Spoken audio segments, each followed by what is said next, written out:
email? What does it mean? Communication is the imparting or exchanging of information or The news. single biggest problem in communication is the illusion that it has taken place. Conversation is the oral exchange of sentiments, observations, opinions, or ideas. Forbes Books Radio presents The Conversation with Clinton M. Padgett. Today I'm having a conversation with David Hutchens. David is a best-selling author, business writer, and learning designer that creates solutions for Accenture, Harvard Business Review, the Coca-Cola Company, Walmart, IBM, and the U.S. Olympic Committee, to name a few. His partnerships include a recurring instructor position with the globally renowned INSEAD School of Business in Fontainebleau, France. He's also the author of the upcoming book, Story Sprint: Find, Develop, and Activate Your Most Important Business Stories in Just a Few Hours. David, thanks for joining me on the podcast today. My pleasure, Clint. I am delighted anytime to be in conversation with you. Awesome. Same here. We've been friends for a while and always like talking with you about different things. So I thought we could start with maybe some background.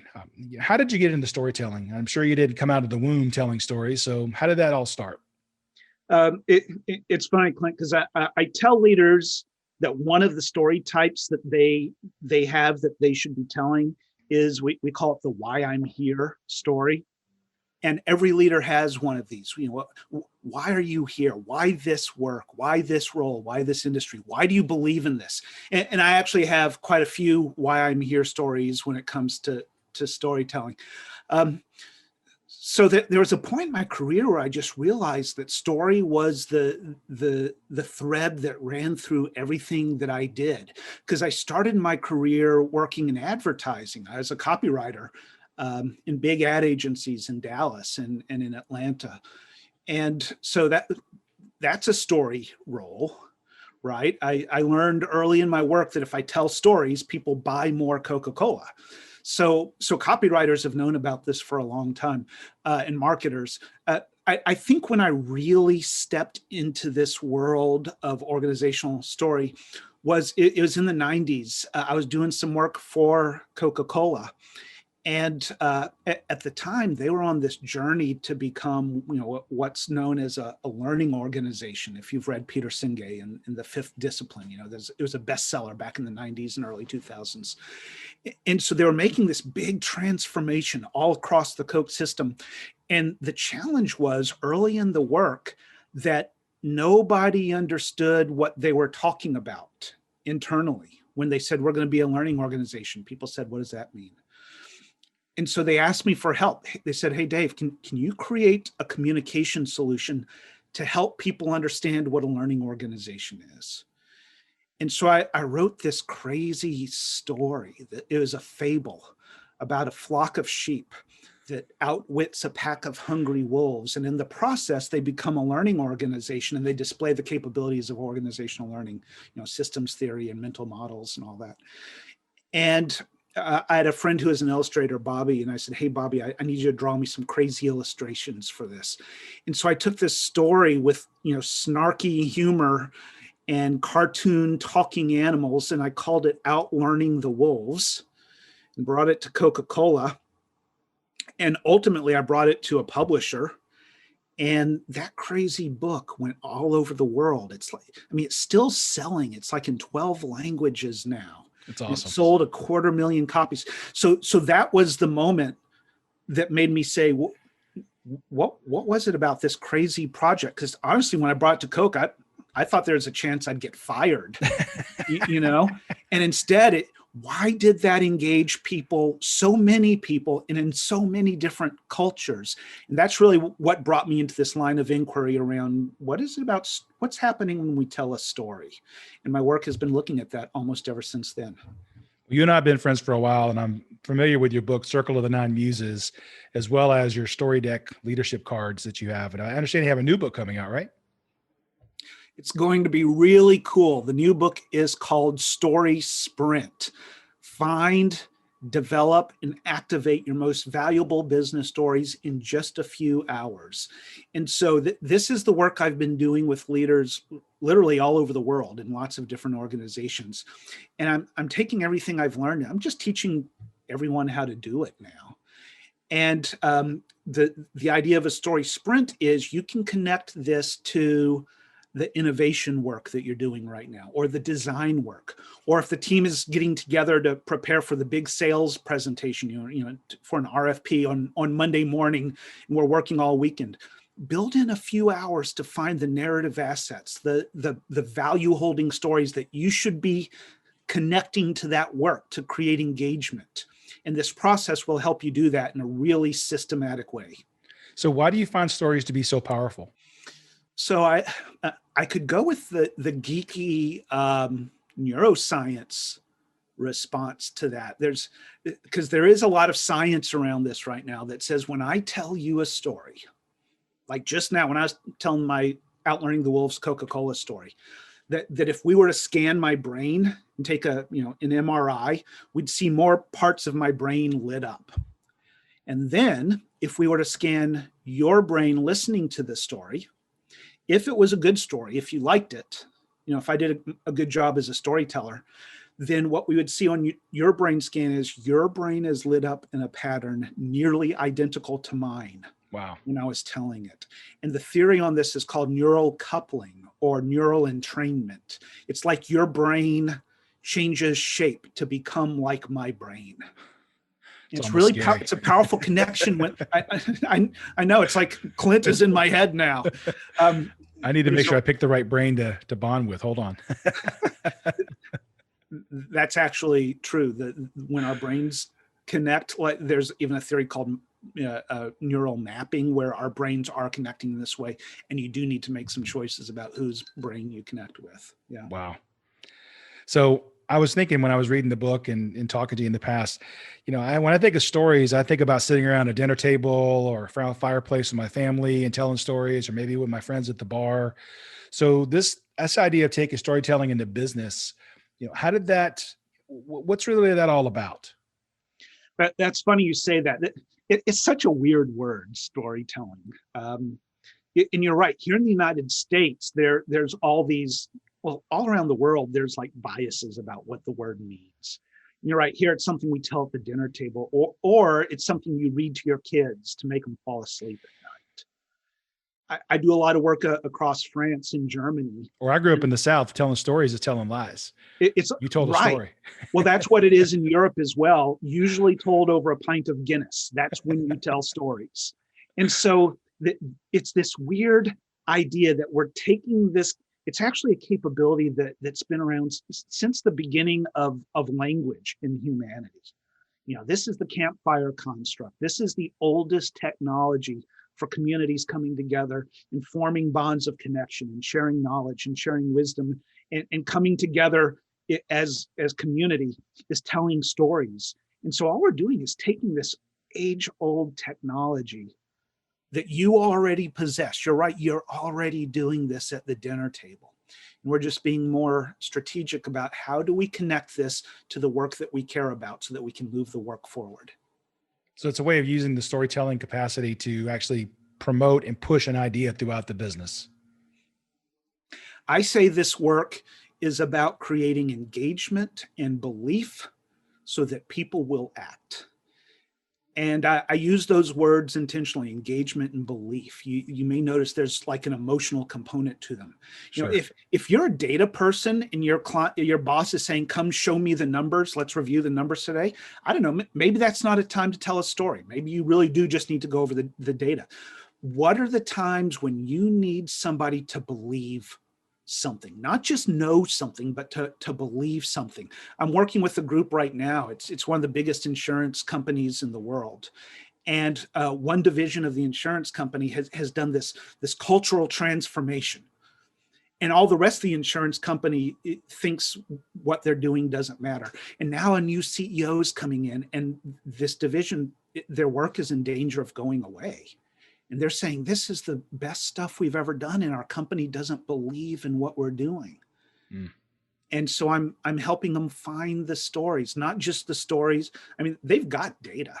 They can say, let us show you how much money it made. Right. But what they need to say is, this cultural change we've made, we used to hate working here. Now we love coming to work here. We think everyone should make this change. And so they're telling stories to create belief and engagement around this really important work they're doing so they can keep it alive. Because if they don't tell stories, the work is dead, right? Yeah. So, my background is engineering, an electrical engineer. And so I love math, but this is certainly something that speaks to me on an emotional level is you can connect in multiple ways. And I can show you the numbers that say mathematically it's a good idea, but then also what is it emotionally? Is it a good idea? How do we connect emotionally? I think that's great. It's funny, most of my work these days is coming from science and technology and engineering organizations, people who are really good with the numbers, but they're not good at, if we can call it, right brain capabilities, all that emotion connecting stuff. That another group I'm working with is the biggest technology consulting firm in the world. And they're having this conversation because they go into a sales presentation. And increasingly, the market is saying, listen, we hate how you're showing up. You're coming in with these slide decks that have 70 slides in them loaded with data, and you suck. We hate what you're doing. And your competitor was in here yesterday, and they said something kind of similar to you. And what the market is saying to this group is, show us who you are. Make us believe in you. We know what your solution is. We already know what you can do. Make us believe in you. Like their customers are demanding it. Right. And the only reason they're changing is because they're losing. They're saying if we don't tell stories, we're going to lose. Wow. So they're investing in this capability. Yeah. One of the things about stories is they're universal, ubiquitous, compelling, moving, keep adding your adjectives. I could keep going, but in the introduction of your book, you talk about visiting the Bluebird Cafe and listening to the story told through the songs and the music. And I'm not really sure there's a better genre than country music for that, unless it's opera, which I happen to like, but I don't speak Italian. I do speak country, so that's all good, right? You also have another story about the cave in France and the story told by the 30,000 plus year old drawings on the wall. So clearly stories are everywhere.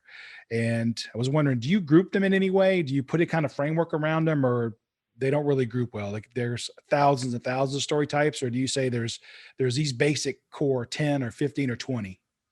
I do group them, and you're right. There are thousands of story types, but my interest is in identifying what are these types of stories. Because a lot of people who work with companies to do storytelling, they start with how do you tell a really good story. I'm less interested in that. I mean, that is a good conversation, the story structure and how do we do this well. But the more urgent conversation is, which story should I be telling as a leader? So that this strategic selection is where I start in the work. And one of the resources I have that people just really love, it's called the Leadership Story Deck. And literally it's a deck of cards with dozens of ideas of stories you could be telling as a leader. And where this came from is, I've heard leaders in lots of different cultures tell stories, thousands of stories about leadership and innovation and sales. And I started noticing after a while of hearing lots of different stories that there were certain kinds of stories that kept coming up in different kinds of contexts. So like if we are in a sales context, I noticed there's certain stories that salespeople tend to tell. Or if we are doing innovation work, there's certain kinds of stories that seem to be really good for innovation work. Or if we're trying to align people inside an organization to a strategy or to a change, once again, there are stories you should be telling. Even as an entrepreneur, there are individual stories. There's stories, Clint, you should be telling about who you are as an entrepreneur, and there's stories I should be telling. So all that to say, I started making notes of these different types of stories and capturing them and creating story taxonomies. And that's where this idea of the story deck came up, is how do I make these story types available to different leaders so that you can start selecting them and sequencing them and building persuasive story-driven communications that you can connect to different kinds of challenges. So the story types is absolutely where I begin my work. Well, as a novice who actually has, full disclosure, used your story cards, and so I think they're very simplistic. They help you put together a good story. I highly recommend those for sure. You kind of talked on this already, but is storytelling scientific? Is it art? Is it both? Is it neither? What are all, you kind of touched on the neurons and how our brains kind of start to match up when the good story is told, but do you think is there an art to it, or can anybody learn to do this? I'm thinking about your question is it science? Is it art? I was talking to my family a couple nights ago, and we were talking about stories and this work that I do. And the thing I said to my kids is, yeah, stories are all those things. I said, stories they're alive. They're like, they're living things. I mean, think about it. A story can be born, and a story can grow over time. It can mature. Two stories can get together and hook up and make a new little baby story, right? Stories even die. Sure. Some stories are immortal and live forever. So I think of stories as being like living things, these living, breathing things, which is what makes them so powerful, because when we bring them into our team or into the work that we're doing, it creates this powerful conversation that, they animate and amplify the work that's important to us. They keep speaking new truth into the work that we're doing. And it's such a simple thing to do, to bring your team together and say, let's tell some stories about what we're doing right now, right? Now, do you think there are people that are natural storytellers, or is this something that can be learned? Yes. Clint, I think you're a natural storyteller, Clint. So for those listening, I actually did a program with a team of entrepreneurs, and Clint was in the program. And it's funny because whenever I do this work, I have kind of like the one-day classroom experience type thing. And, most people you see working really hard, and they're learning and having ahas and going, wow, this is so cool. A lot of times there'll be one guy in the room who's going, what's the big deal? I already do this all the time. And this guy's looking around going, really, this is hard for everybody else? So some people just show up this way. And you're like that, Clint. You are the guy in the room going, what's the big deal? I'm already doing this. So yeah, so some people are naturally good at this. And it is absolutely a learnable skill. I've bet my vocation on the fact that it's a learnable skill. And I've got thousands of leaders in lots of cultures who will tell you that it's a learnable skill, that once they start exercising their stories, it unleashes their leadership. People find their voice, and they find their voice of influence. And it can be a really powerful thing to reconnect with this language that you already have.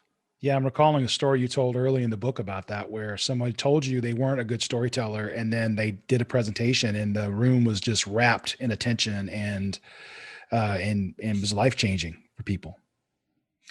I always love it when someone tells me they're not a good storyteller. Yeah, I remember that woman who said that. She said, I'm not a good storyteller. My intuition was this lady is going to bring the power, and she did. And I tell people that this is not about public speaking skills. Right. I don't help people become better presenters. It's not about performing.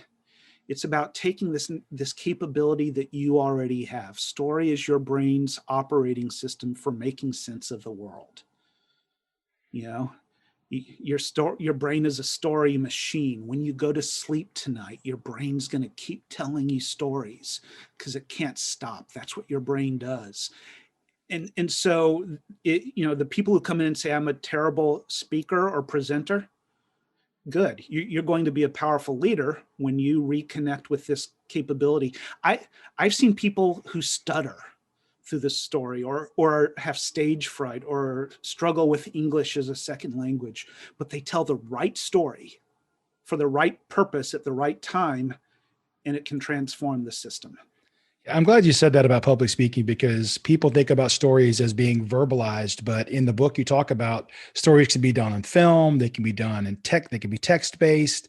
And I remember being in a session in my Forbes speakers group, and we had a lady who had to give a presentation, and she's been in the US for a long time, but it's not her English is not her first language. And she was telling this really powerful story, even through, even though the language was a little bit broken. But everybody in the room was just on the edge of their chairs listening to this story. And several times she had to stop and compose herself because she was about to cry. But what she didn't realize is the people in the room were crying. I mean, that's how powerful the story was. But then that story can be taken and written. And, maybe you lose a little bit of the emotional connection when you go from voice to text, but I still think there are ways. It's just not just about public speaking skills, like you said.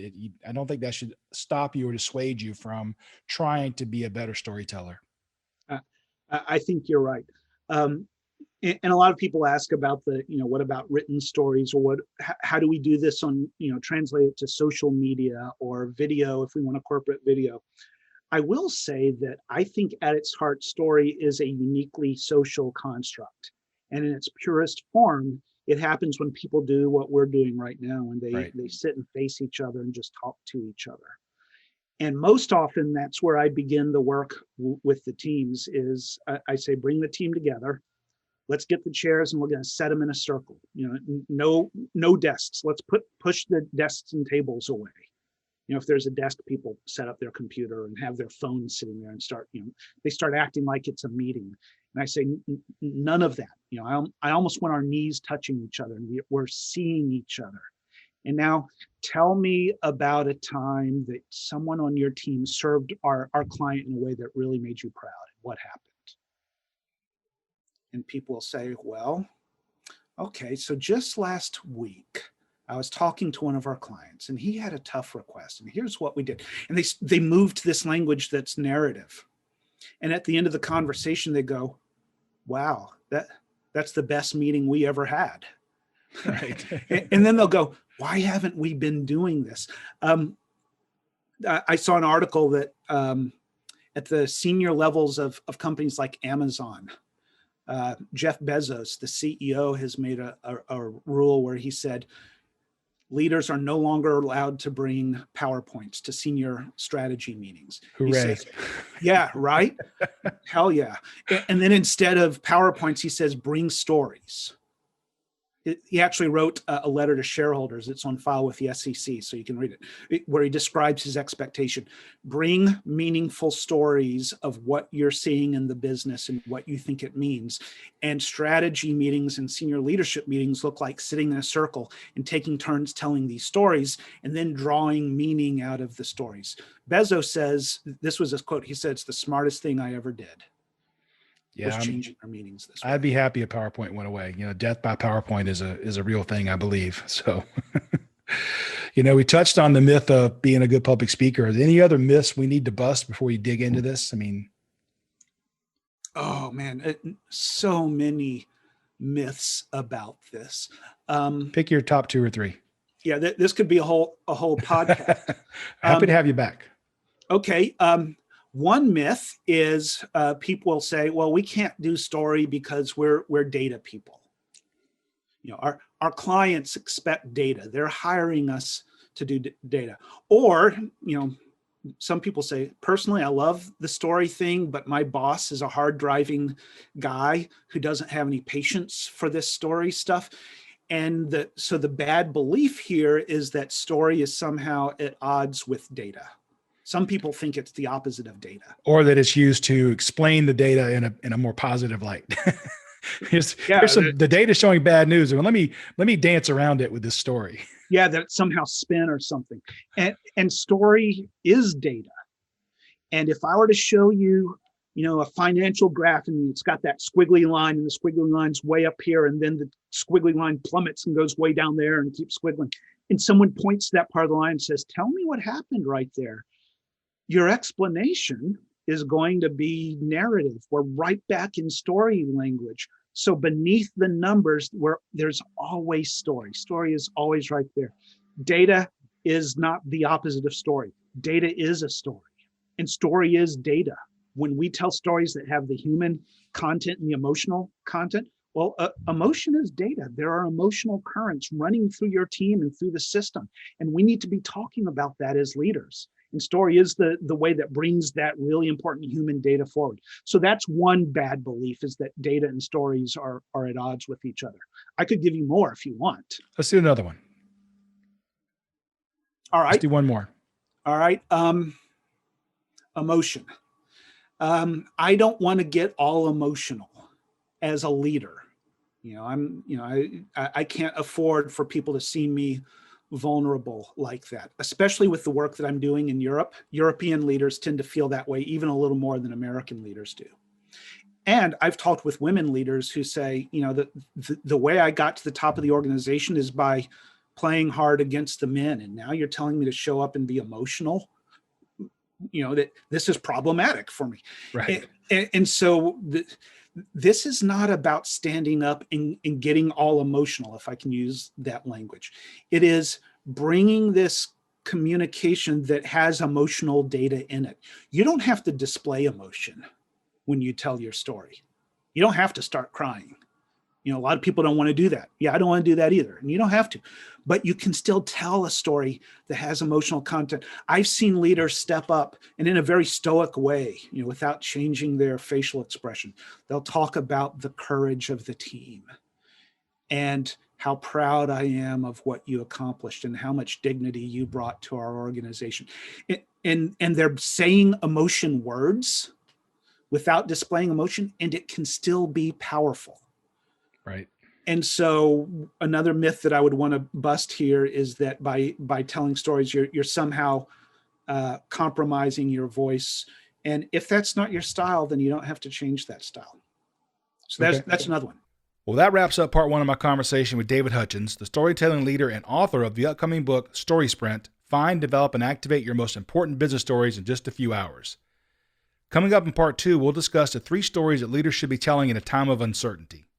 In a time of uncertainty, there are 3 stories that leaders should be telling in order to move the organization or the system forward. And this comes from a body of theory known as appreciative inquiry.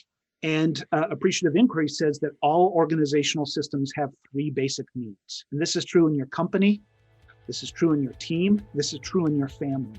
And the 3 basic needs are for continuity, novelty, and transition. Thanks for listening to The Conversation with Clinton M. Padgett. To find out more about Clint, go to projectsuccess.com or pick up Clint's book, The Project Success Method, at amazon.com.